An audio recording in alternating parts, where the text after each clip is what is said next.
여러분, 은혜라고 하는 것이 있습니다.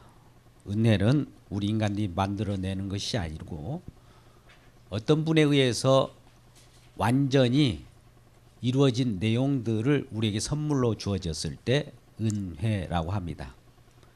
그 은혜는 너무나 커서 우리하고 비교할 수 없을 만큼 어마어마하게 크기 때문에 공짜로 주어집니다.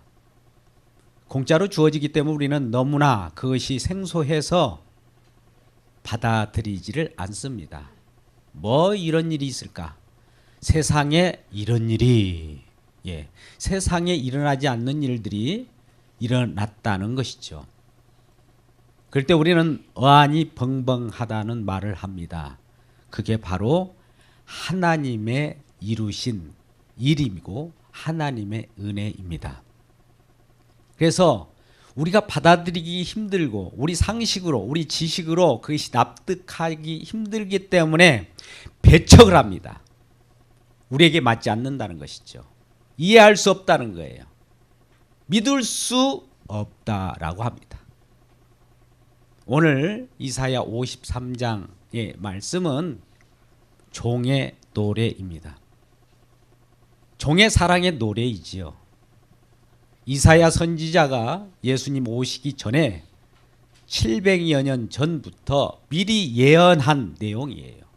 앞으로 장차 메시아로 우리의 주님으로 오실 분의 내용에 대해서 예언했는데 그가 어떤 모습으로 오는지 오늘 53장 1절에 누구도 믿을 수 없는 그런 상황 속으로 오고 있다는 겁니다.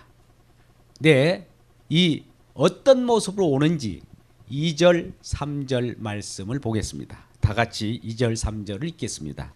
시작. 그는 주 앞에서 자라나기를 연한 순 같고 마른 땅에서 나온 뿌림 같아서 고운 모양도 없고 풍채도 없은즉 우리가 보기에 흠모할 만한 아름다운 것이 없도다. 그는 멸시를 받아 사람들에게 버림받았으며 간고를 많이 겪었으며 질고를 아는 자라. 마치 사람들이 그에게서 얼굴을 가리는 것 같이 멸시를 당하였고 우리도 그를 귀하게 여기지 아니하였도다. 그는 주 앞에서 자라나기를 연한 순 같다. 뭔가 확실한 것 같지 않고 아주 힘없어 보이는 거예요. 그리고 마른 땅에서 솟아나는 뿌리, 줄기 같아서 뻣뻣하게 나타나는 모습으로 온다는 겁니다. 그래서 그 모양은 고운 모양도 아니에요. 풍채도 없어요. 흠모할 만한 아름다운 것이 없도다 라고 이사야가 예언을 했습니다. 그는 그뿐만 아니라 멸시를 받아서 사람들에게 버림받았다. 강고도 많이 겪었고 질고와 고통과 괴로움을 당하였다. 마치 사람들이 그에게서 얼굴을 가리는 것 같이 오셨다는 겁니다. 구약의 레위기서 보면 문둥병자가 나옵니다. 문둥병자는 정상적인 사람들에게 접근할 수 없을 뿐더러 정상적인 사람들이 접근해서 그 병이 옮게 되면 자기들이 책임이 있기 때문에 나는 부정하다, 나는 부정하다, 나는 부정합니다 라고 소리쳐야 됩니다. 그래서 자기 얼굴을 또 가려야 돼요. 그럴 때 그 음성을 듣고 정상적인 사람은 그런 부정한 사람들을 피해서 가게 되어 있어요. 이와 같이 장차 올 메시아는 부정하다, 부정하다, 부정하다 외치면서 자기 얼굴을 가리는 모습으로 오신다는 겁니다. 그런 분을 누가 귀히 여기겠습니까? 누가 그를 우리의 만왕의 왕으로 하나님으로 여기겠습니까? 1절 말씀, 우리가 전한 것을 누가 믿었느냐라고 반문하는 겁니다. 이것은 믿을 수 있었다는 겁니까? 믿을 수 없었다는 겁니까? 믿을 수 없었다는 것이죠. 아무도 누구도 믿을 수 없었다는 겁니다. 여호와의 팔이 누구에게 나타났느냐? 여호와의 팔은 권능의 팔입니다. 전능하신 하나님 팔이 전능성을 띠는 것이 왜 이렇게 연한 순 같고 마른 땅에서 솟아나는 뿌리같이 뻣뻣하게 나타나느냐 이거지. 이러한 모습으로 나타난 메시아를 누가 믿겠습니까? 아무 한마디로 별 볼 일 없더라는 겁니다. 그래서 초췌한 모습으로 오시는 그러한 메시아를 기리고 그는 종의 모습, 종의 사랑의 노래를 하는 것입니다. 이스라엘 백성들은 그렇다면 기대하는 그 메시아 하나님은 어떤 하나님이었을까요? 그들이 요구하는 하나님, 그들의 기대에 부응하는 메시아는 어떤 모습일까요? 큰 권능을 가지고 세상의 위력을 발휘하는 그런 영웅이었을 겁니다. 아마 그러한 모습은 우리들 구미에도 맞고 우리의 요구에도 맞는 그러한 메시아일 거예요. 오늘날 우리는 경제적으로 부를 가져다 주는 그런 하나님, 정치적으로 우리를 편안하게 해주는 그런 하나님, 또 많은 주변으로부터 우리를 보호하시는 그런 하나님, 이런 하나님을 우리가 요구하는 거 아닐까요?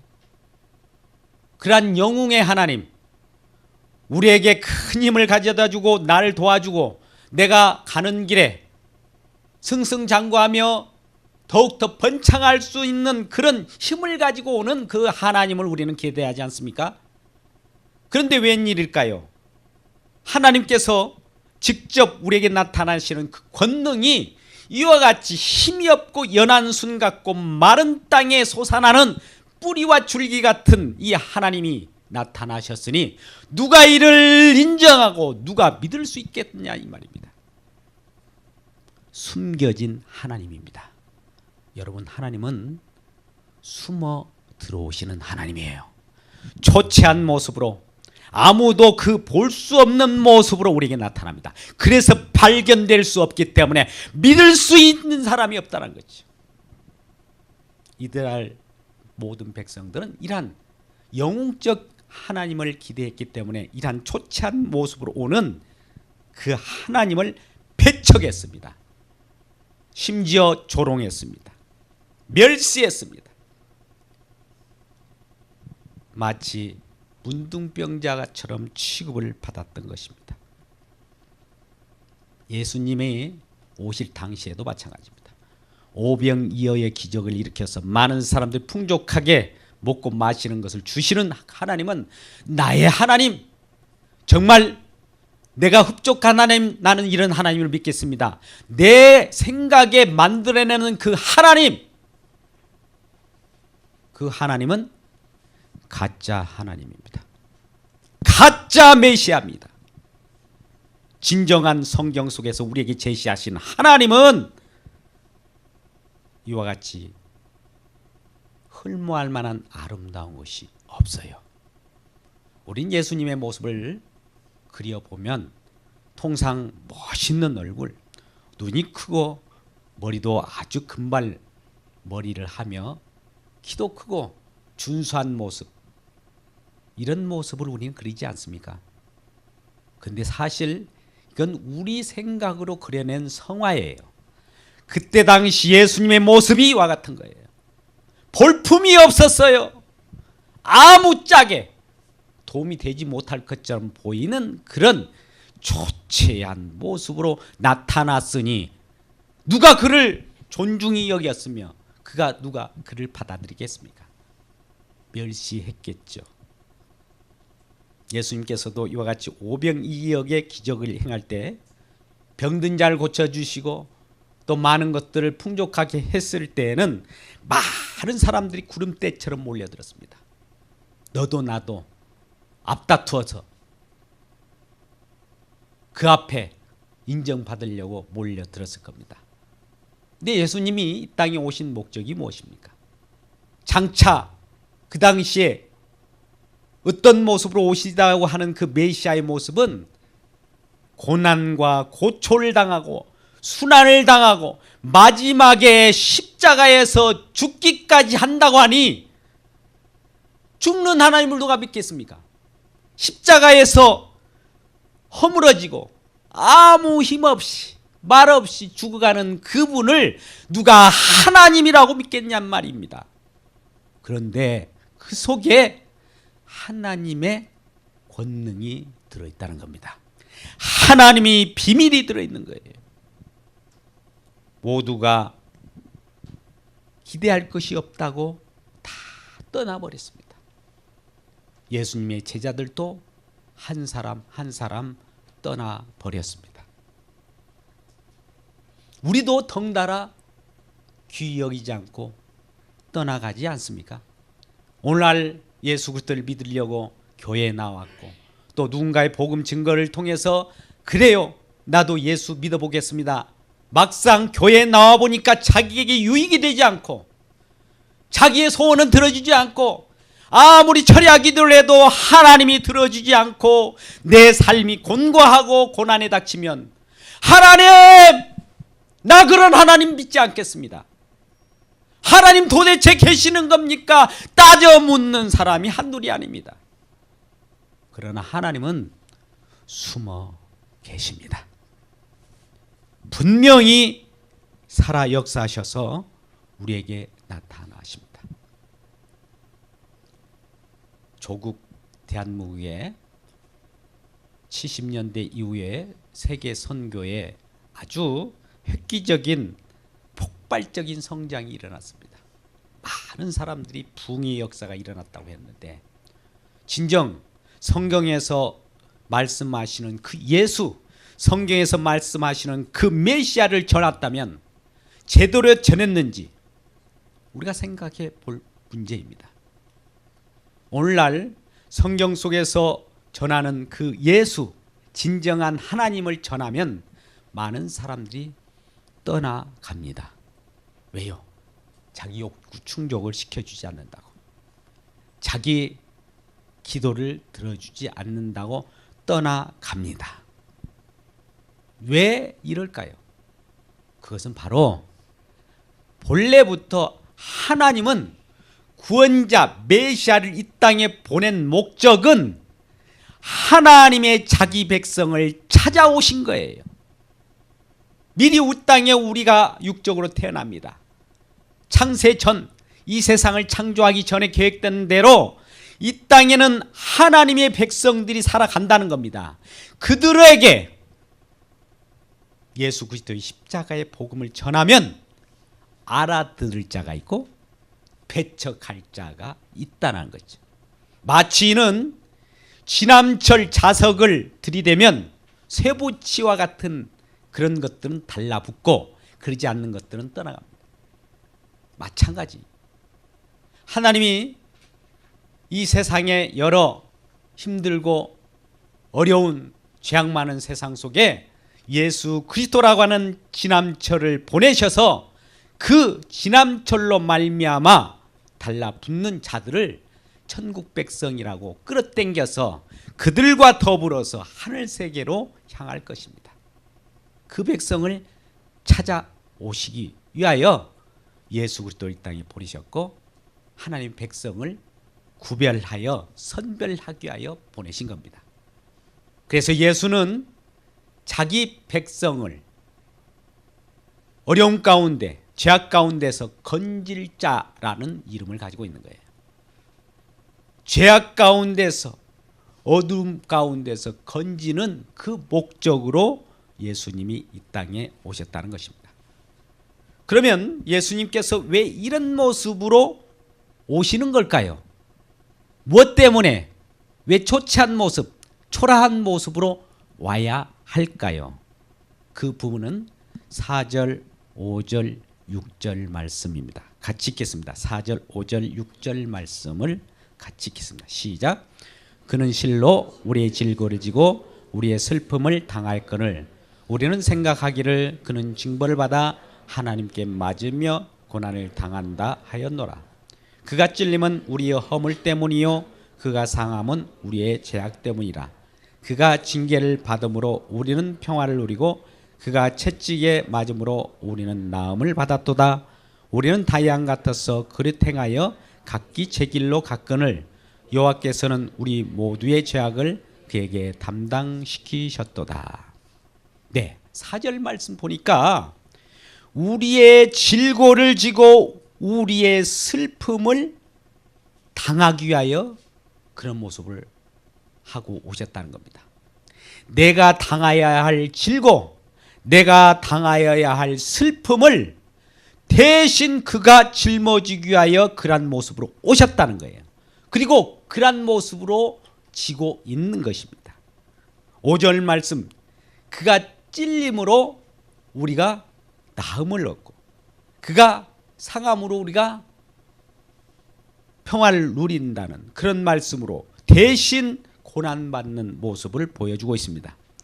6절 말씀 끝부분에서도 우리의 죄악을 그에게 담당시키기 위하여 그와 같이 오신다는 거예요. 허물과 죄악 때문에 그러한 모습으로 오셨고 또 우리의 죄악을 그에게 담당시키기 때문에 그런 고통받는 모습, 우리의 모습, 우리와 같은 모습으로 오셔야 했습니다. 영광을 받으신 그 하나님, 광채의 하나님이 우리와 같은 모습, 연한순 같은 모습, 뻣뻣한 모습, 고난받은 모습으로 인간처럼 인간으로 오신 목적은 우리의 슬픔을 감당하기 위하여, 우리의 죄악을 감당하기 위하여, 우리의 허물을 감당하기 위하여 사람으로 오셔야 했던 겁니다. 영광으로 하늘에 계시면 안 돼요. 광채받는 그분으로 그대로 있으면 이 낮은 곳에 우리는 허물어져 죽어갈 수밖에 없는데 그분이 우리의 모습으로까지 낮아지셨기 때문에 우리의 죄악을 감당할 수 있어서 우리가 나음을 입게 된 것입니다. 그가 찔림은 우리의 허물을 인함이요 그가 상함은 우리의 죄악을 인함이라 그가 징계를 받음으로 우리가 나음을 입었도다. 우리는 다 양 같아서 그릇 행하여 각기 제 길로 갔거늘 각기 제 길로 갔거늘 여호와께서 우리의 죄악을 그에게 담당시켰도다. 그가 멸시와 천대를 받음이 웬 말이요 그는 주함도 사악한 죄악도 없음이라. 그가 조롱을 받음으로 우리가 귀함을 얻었도다. 우리는 다 양 같아서 그릇 행하여 각기 제 길로 갔거늘 각기 제 길로 갔거늘 여호와께서 우리의 죄악을 그에게 담당시켰도다. 이것이 복음입니다. 우리 죄악, 우리의 허물, 우리의 고통을 그에게 담당시키려고 그는 조치한 모습으로 올 수밖에 없었던 것입니다. 우리의 질고를 지고 슬픔을 당한 것입니다. 우리의 허물을 담당한 것입니다. 이것이 바로 복음입니다. 예수님 오시기 700여 년 전에 이미 이러한 예언이 성취되었습니다. 예수님이 오셔서 그 모든 고통과 고난을 당하시고 골고다 온동에 엇나가 자기 자신을 들여 죽기까지 우리를 살리려고 우리가 형틀인 십자가에 죽어야 되겠는데 그 대신 그가 죽임으로 우리가 대신 나음을 입은 거예요. 그가 상함으로 우리가 허물을 다 사함을 받게 되는 겁니다. 평화를 누리게 된 거예요. 그 때문에 우리가 사는 겁니다. 이게 바로 대리속죄입니다. 이러한 내용이 이미 성취되었고 누가 이러한 성취된 것들을 믿을 수 있겠습니까? 우리는 성취된 내용을 요한복음 12장 37절 38절의 말씀에서도 찾을 수 있습니다. 예수님 많은 표적을 보이셨지만 그때의 표적을 보고서도 예수님을 제대로 알아보는 사람들이 없었습니다. 표적 그 자체에 가려졌기 때문입니다. 우리는 많은 하나님을 우리가 요청할 때 기적을 보여주십시오. 기적을 우리에게 내려주십시오. 하지만 그 기적 뒤에 계신 하나님을 보는 사람이 없어요. 기적 뒤에 계시는 우리 주님을 발견한 사람이 없어요. 기적에 가려워서 그렇습니다. 많은 사람들 우리에게 성공 신화를 갖지 않습니까? 우리에게 성공을 가져다 주면 성공에 묻혀서 예수님을 볼 수 없단 말입니다. 예수를 볼 수 없는 자는 죽습니다.